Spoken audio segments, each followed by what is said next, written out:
A vigilante appears to be interfering with Emotet's payloads. A fintech breach is blamed on a third-party service provider. A list of Cloudflare users is dumped online. There's a going-out-of-business sale over at the Cerberus cybergang. Malek Salem from Accenture Labs on deepfake detection. Our own Rick Howard gathers the hash table to sort some SOCs. And Garmin, restoring its services after last week's attack, may have been the victim of Evil Corp's WastedLocker ransomware.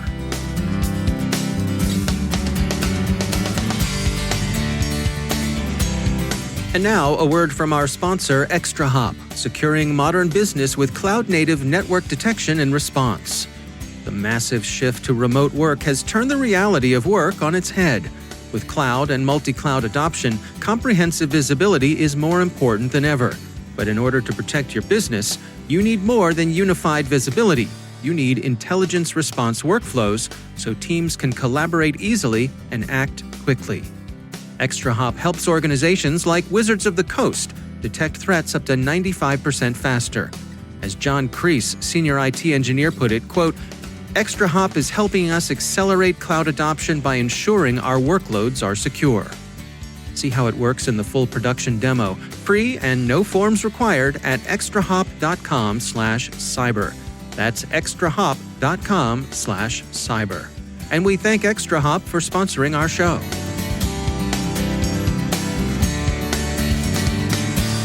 Funding for this CyberWire podcast is made possible in part by LastPass. LastPass is an award-winning security solution that helps millions of individuals in over 70,000 organizations navigate their online lives easily and securely.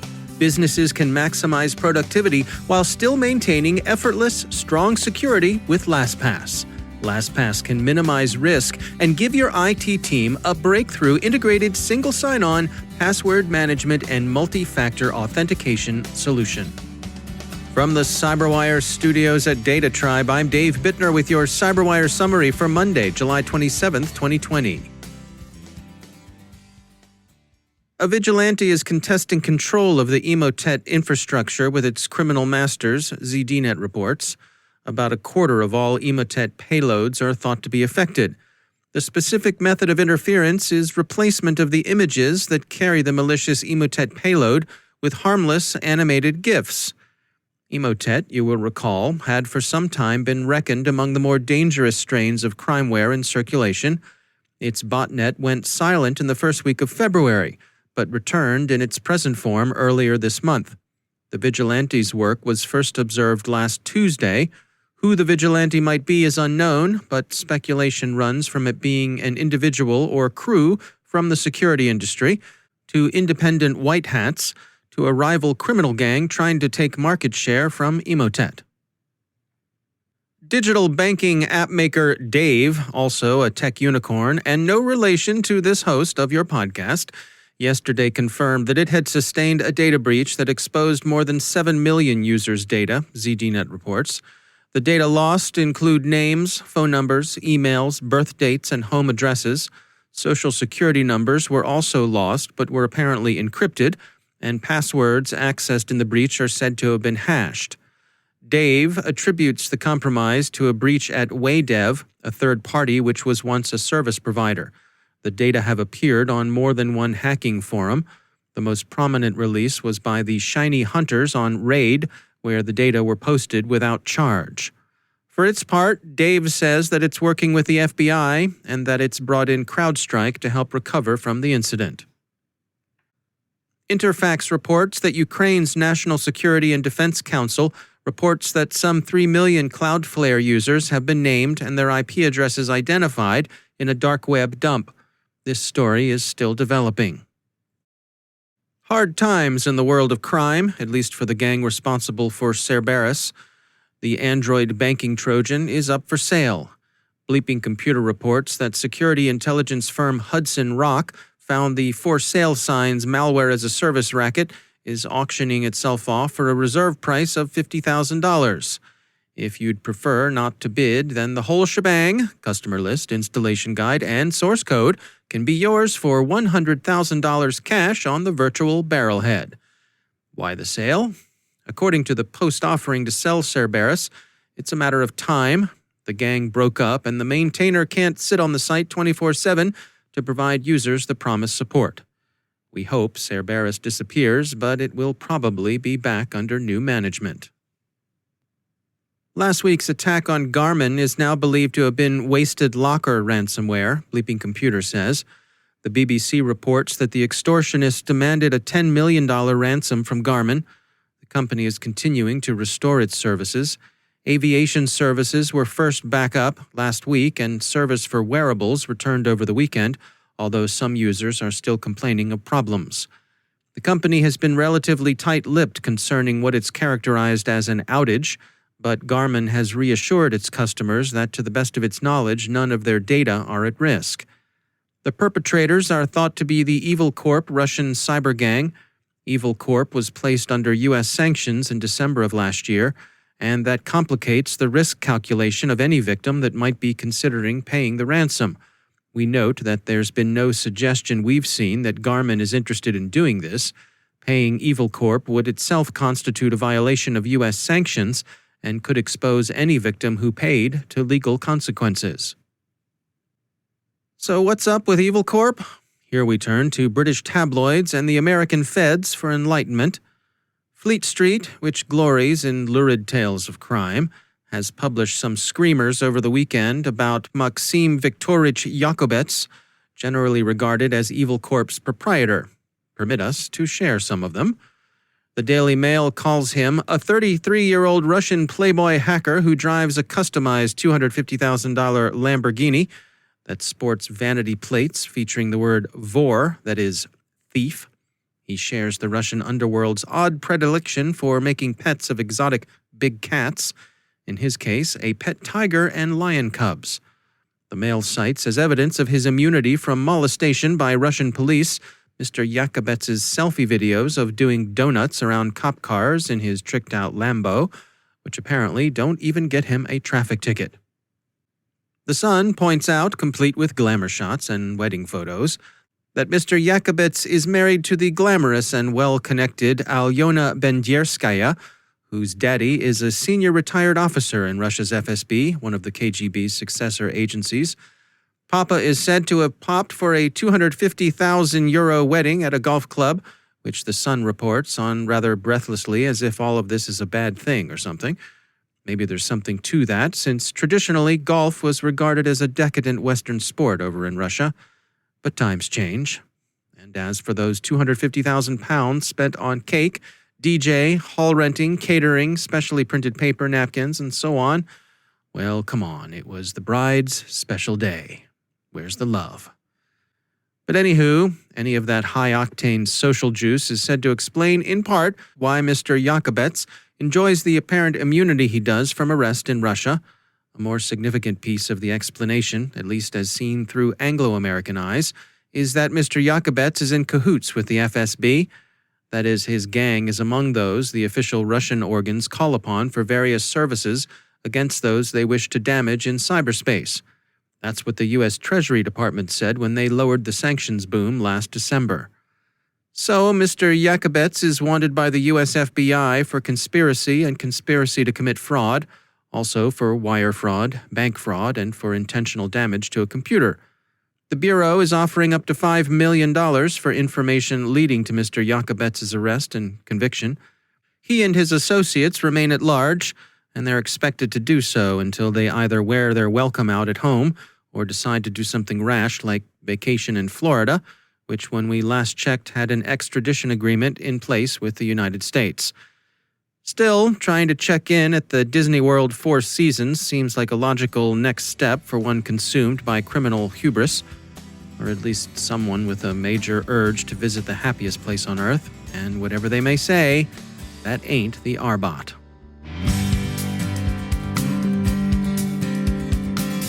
Rick Howard is the CyberWire's chief security officer. He is also our chief analyst, but more important than any of that, he is the host of the CSO Perspectives podcast over on CyberWire Pro. Rick, great to have you back. Thank you, sir. It's great to be here. We are deep into season 2, and I guess not too deep, episode 2 of season 2, and you are kicking off something you're calling your hash table interviews. What's going on here? Yeah, we're bringing in a new element. We're calling it the hash table interviews. We talked about this last week, but I cajoled a bunch of my friends and thought leaders and just really smart people about coming on and talking about a specific topic. And this show will be the first time that we do that. It turned out really well. All right. So I think you guys will all be pleased with the results. Yeah. I was able to listen to a preview, and it is compelling content. Take us through what's some of the stuff you're covering this week. Well, the thing I want to point out here is that, we've been talking about what are the skill sets for, just generally cybersecurity people, but specifically in this episode, what does a SOC analyst need? And for the last 5 or 6 years, CISOs have been talking about just table stakes these days is not really having a deep computer science background or some deep technical math background. A little bit helps, but what you really need is be able to learn on your own, okay? And because I'm not going to solve your problem for you. I'm going to hand you this big dripping bag of problems and expect you to figure it out, right? So that's kind of been the general theme. But I was talking to Kevin Ford on the show. He's the CISO over the state of North Dakota, which is a fascinating job. And we could probably spend 3 hours talking about that. But he has a different take, or at least an additional take on this, right? But before I play the clip, okay, just you have to know that Kevin cut his teeth as a young network defender at NASA, right? That's a cool job. He was a master information assurance and security specialist. So he's kind of a space nerd, just like you and me. Yeah. So here's the clip. I'm looking for the astronauts. I'm looking for the people who won't buckle. And generally, those people are the people who are will have a conversation with you and be very genuine. They won't be afraid to tell you they don't know something. They won't be afraid to tell you, hey, I'll try to do this, but no guarantees. Because I want people I can trust, not a bunch of yes men and women when we're doing incident response. I want people who aren't afraid to fail. And so that's something I really try hard to instill in the team, is that don't be afraid to fail. We need to try things. And one of my metrics is hold your beer moments. So however many hold my beer moments we've had within the SOC in a week, I take more as good as long as things, as long as smoke's not coming out of the machines and something's on fire, right? But if we've tried some pretty interesting things and failed, okay, well, at least we tried, and now we know, and we've learned lessons. The more lessons you've learned by the time you have, your big event or your big breach, the better off you're going to be. Wow, interesting stuff. I love both of those points, right? He's looking for people who will not buckle in a crisis, which is, I guess I just always assume that, but it's great to point it out. And also people willing to try, and I love this phrase he uses, hold my beer events, right, inside a SOC. It kind of reminds me of, remember Samuel Jackson in Jurassic Park? And they had to bring back the power to the whole thing, and they basically do a reboot of the system. And when he does it, he goes, hold on to your butts, okay? That's my hold my beer moment. All right. Well, we'll look forward to checking it out at CSO Perspectives over on CyberWire Pro. Do check it out. Rick Howard, thanks for joining us. Thank you, sir.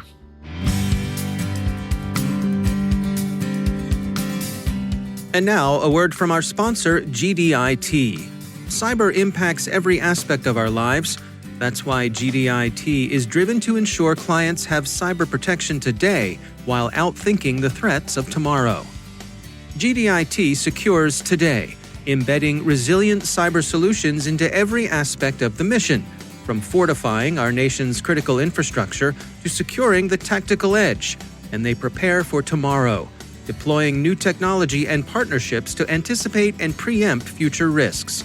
Their cyber experts enable agencies to evolve with confidence, accuracy, and resiliency.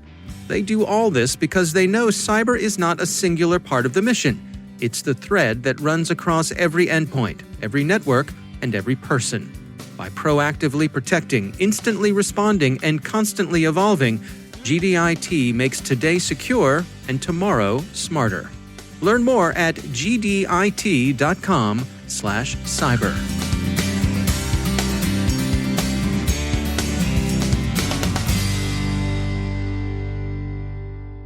And joining me once again is Malek Ben Salem. She is the America's Security R&D Lead at Accenture Labs. Malek, it's always great to have you back. I wanted to touch today on deepfakes, and particularly, how do you go about detecting if someone has generated a deepfake? Hi, Dave. Yeah, as you know, deepfakes are becoming a real problem. Deepfakes first are known as these manipulations to image, sound, or video content that can be subtle, but they may have drastic consequences. And so Accenture wanted to look into this problem. There are a number of deepfake detection models that have been proposed that look at the facial expressions and extract the subject's facial expressions from the frames in a video. And based on that, they're trying to predict whether the video is a deepfake or not.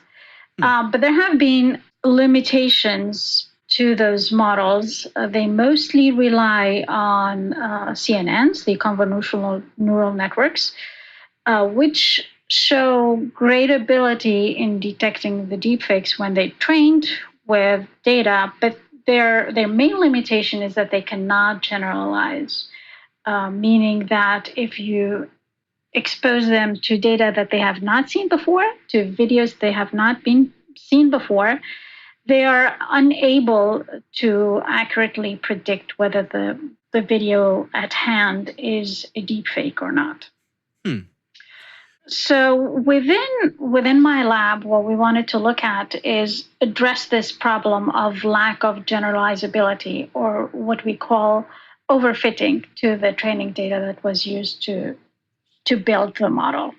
And in order to do so, we built some additional models that work hand in hand with the full face CNN model to make this prediction.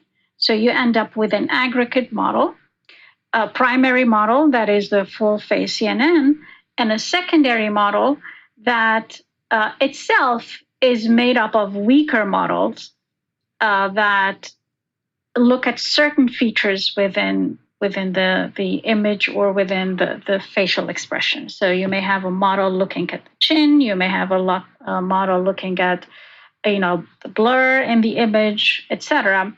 All of these secondary or weaker models are making their own predictions. Secondary model is evaluating all of them and making its own prediction. And then we aggregate that with the main full face CNN model to come up with a final prediction whether the video at hand has been deepfaked or not. And this approach, we think, will be much more robust, less vulnerable to overfitting, and will be able to predict deepfakes at reasonable accuracy when it sees previously unforeseen data. So is the idea here that, I could have a video clip, I could load it into the type of system that you're describing, and it would, come back with a percentage number or something, and say with this amount of confidence, we think this either is or is not a deepfake? Exactly. It will come up with that likelihood assessment of whether this is a deepfake video or not. And is this, to a certain degree, a game of cat and mouse? I mean, as the deepfakes get better, and I suppose they would react to the type of things that you're developing here to try to stay one step ahead of you. This has been, a cat and mouse game, and it will continue to be so, as in anything in security, I suppose. So we'll just have to keep improving the technology as our adversaries keep improving theirs. Yeah. All right. Well, interesting work for sure. Malek Ben Salem, thanks for joining us. Thank you, Dave.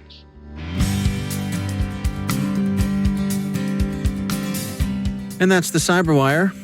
For links to all of today's stories, check out our daily briefing at thecyberwire.com. And for professionals and cybersecurity leaders who want to stay abreast of this rapidly evolving field, sign up for CyberWire Pro. It'll save you time and keep you informed. Listen for us on your Alexa smart speaker, too. Thanks to all of our sponsors for making the CyberWire possible, especially our supporting sponsor, Proofpoint's Observe It, the leading people-centric insider threat management solution. Learn more at observeit.com. The CyberWire podcast is proudly produced in Maryland out of the startup studios of Data Tribe, where they're co-building the next generation of cybersecurity teams and technologies. Our amazing CyberWire team is Elliot Peltzman, Peru Prakash, Stefan Vaziri, Kelsey Bond, Tim Nodar, Joe Kerrigan, Harold Terrio, Ben Yellen, Nick Valecki, Dina Johnson, Bennett Moe, Chris Russell, John Petrick, Jennifer Iben, Rick Howard, Peter Kilpie. I'm Dave Bittner. Thanks for listening. We'll see you back here tomorrow.